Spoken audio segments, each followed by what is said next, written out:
The crowd was electric, until one fan shouted something at Elvis that made everyone turn. Instead of ignoring it, Elvis invited him on stage. What happened next froze the entire arena and left fans replaying the moment for decades. In this video, you'll see the exchange up close, and why Elvis's response still stands as one of the boldest moves in live music history. It was a March 1977 show in Providence, Rhode Island. Elvis had rolled into town for what seemed like just another stop on his grueling tour schedule.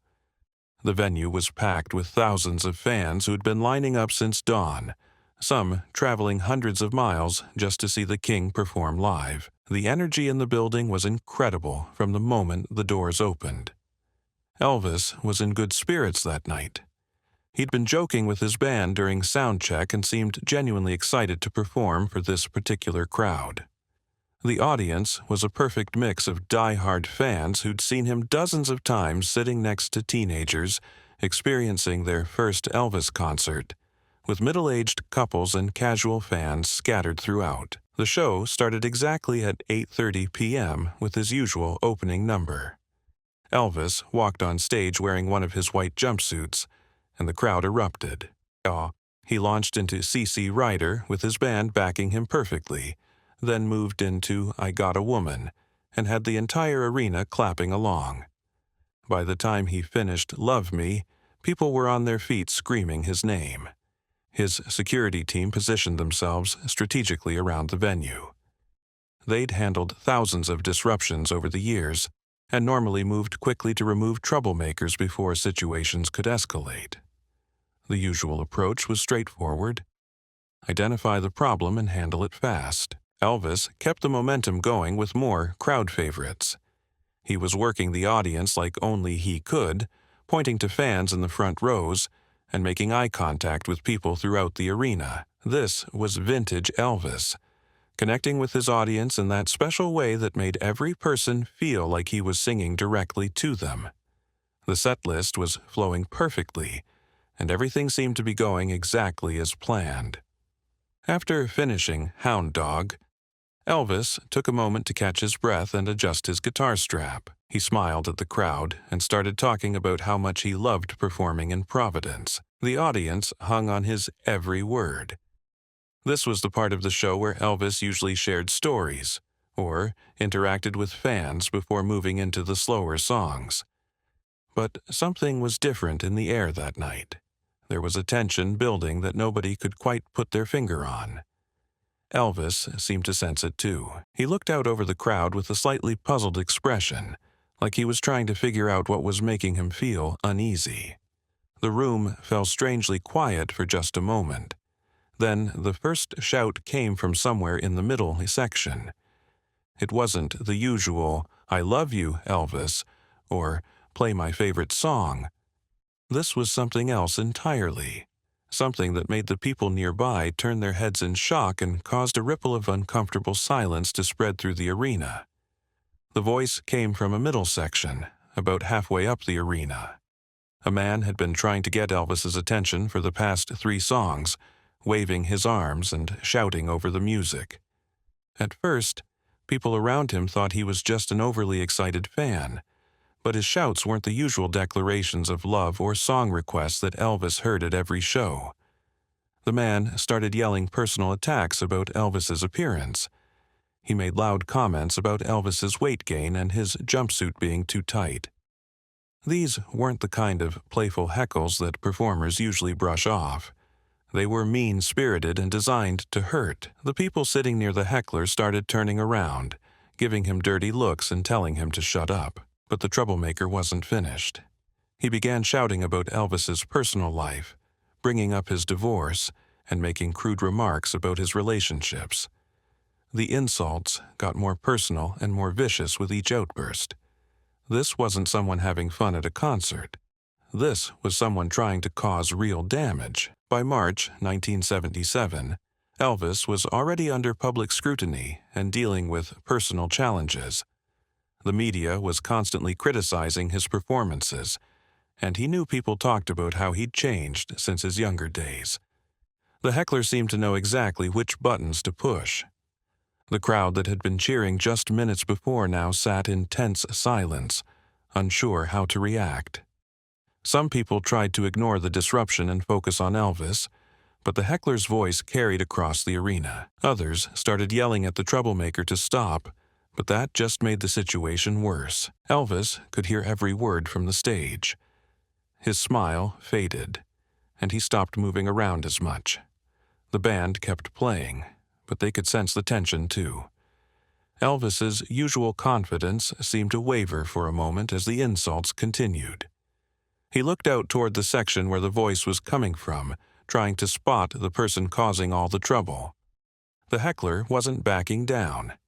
If anything, he got louder when he realized he had Elvis's attention. He started making jokes about Elvis's performance that night, saying he was washed up and should retire. The crowd around him was getting angrier, but nobody could get him to stop. Security hadn't moved in yet, probably because they were waiting for Elvis to signal what he wanted them to do. Then came the shout that made the entire arena go completely silent. The heckler yelled out an attack so personal it crossed every line of basic human decency. Even people who had been trying to ignore the disruption gasped in shock. Elvis froze on stage. The color drained from his face. His band stopped playing. Thousands of people held their breath, waiting to see how the king would respond to such a vicious attack. This was the moment when Elvis had to decide exactly what kind of man he really was. A long beat passed. Then something unexpected happened.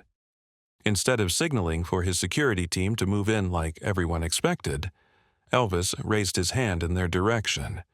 But it wasn't the usual gesture they knew so well. Elvis's security team was legendary for their quick response to troublemakers.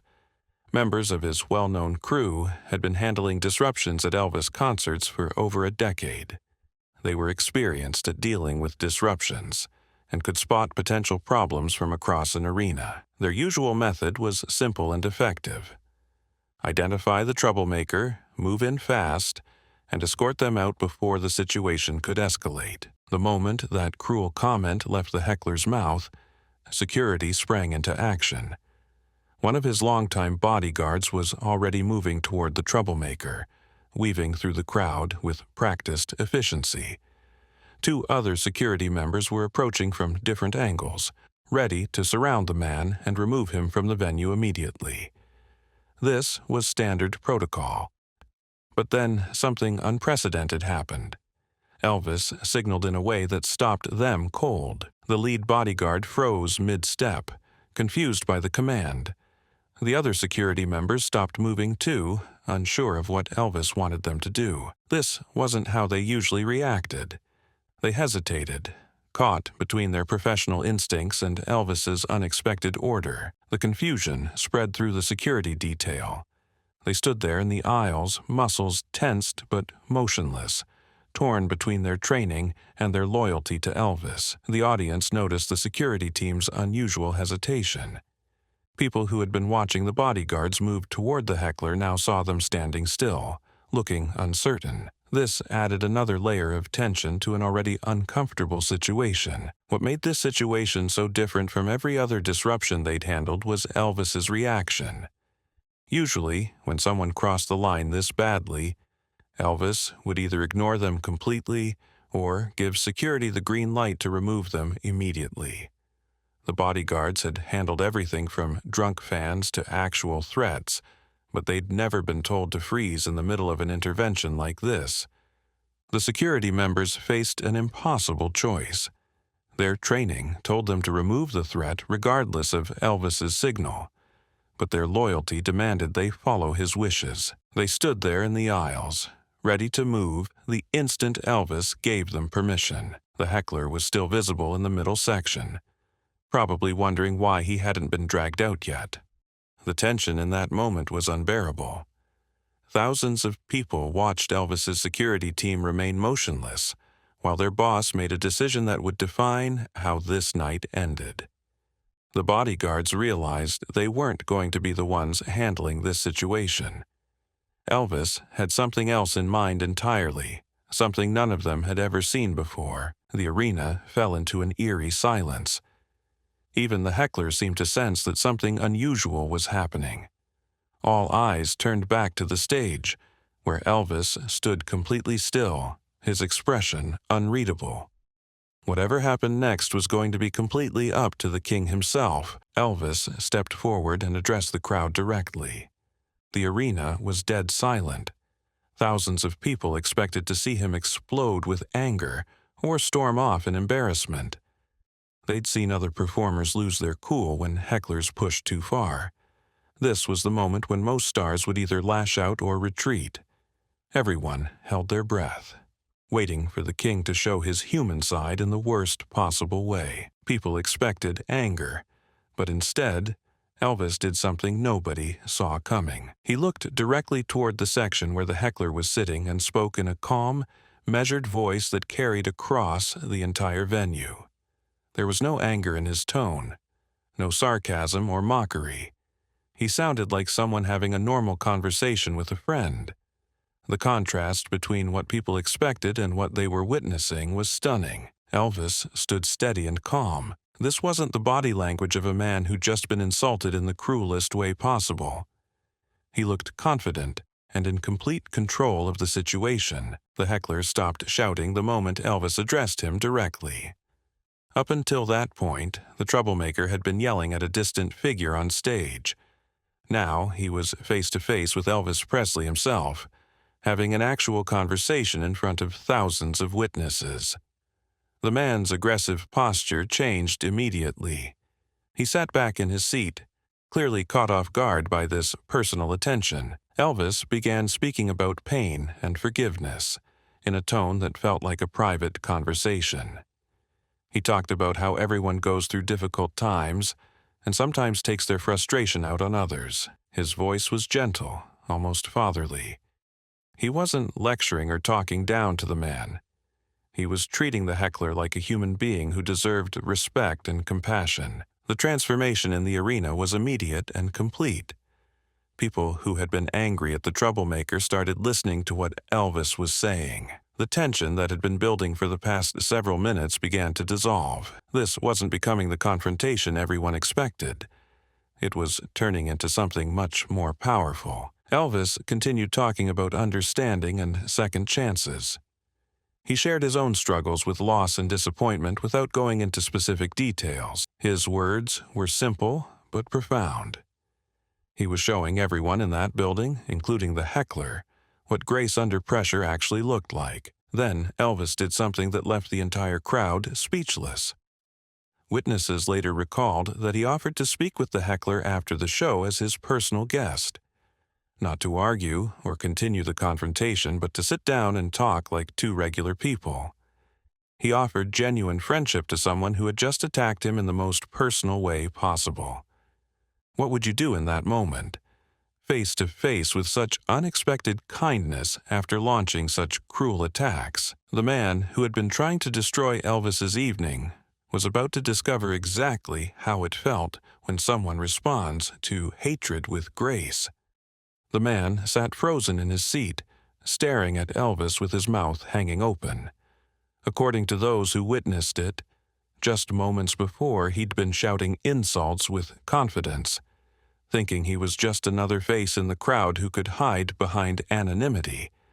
Now, Elvis Presley was speaking directly to him, offering friendship instead of anger. Witnesses later recalled how the heckler's entire body language changed in an instant. His aggressive posture collapsed. His hands, which had been gesturing wildly during his outbursts, now gripped the armrests of his chair. People sitting around the troublemaker watched this transformation happen in real time. The woman next to him, who had been glaring at him with disgust just minutes earlier, now looked at him with something closer to pity. Everyone in his section could see the exact moment when his hostility cracked and something else took over. Those nearby later described how the heckler's face went through a series of emotions that played out like a movie. First came shock, then confusion, then what looked like shame. His eyes filled with tears, and he started shaking his head back and forth as if he couldn't believe what was happening. This wasn't how confrontations were supposed to work. When you attack someone, they're supposed to attack you back. They're not supposed to treat you with kindness. For a brief moment, he seemed to struggle with himself, then collapsed emotionally. Elvis's words had hit him harder than any security guard could have. The offer of friendship and understanding was more powerful than any threat or punishment. When someone prepares for a fight and gets compassion instead, it breaks down every defense they've built up. The heckler had armed himself with cruel words and mean-spirited attacks, but he had no defense against grace.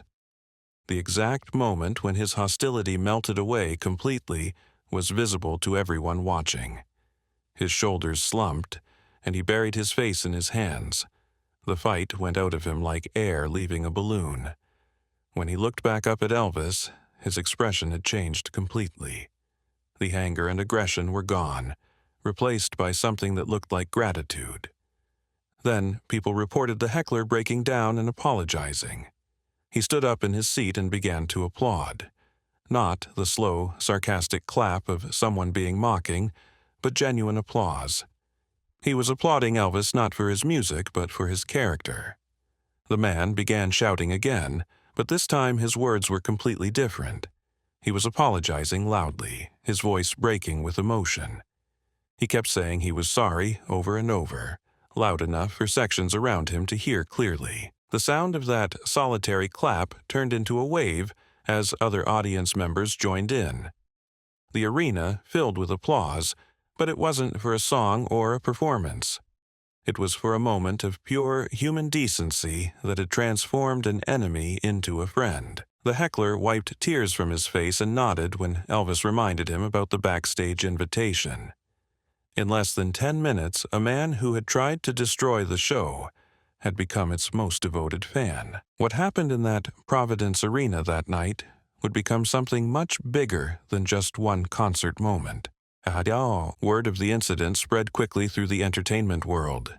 Concert promoters, venue managers, and other performers heard about how Elvis had handled the situation. Within days, people throughout the music industry were talking about what had happened. This wasn't just another Elvis story. This was something different that captured everyone's attention. Local papers picked up the story, and it was discussed by music writers who covered the show. The reporter who witnessed the event wrote about seeing something extraordinary that went beyond typical concert coverage. Music publications followed with their own versions of events, each focusing on different aspects of what made that night so special.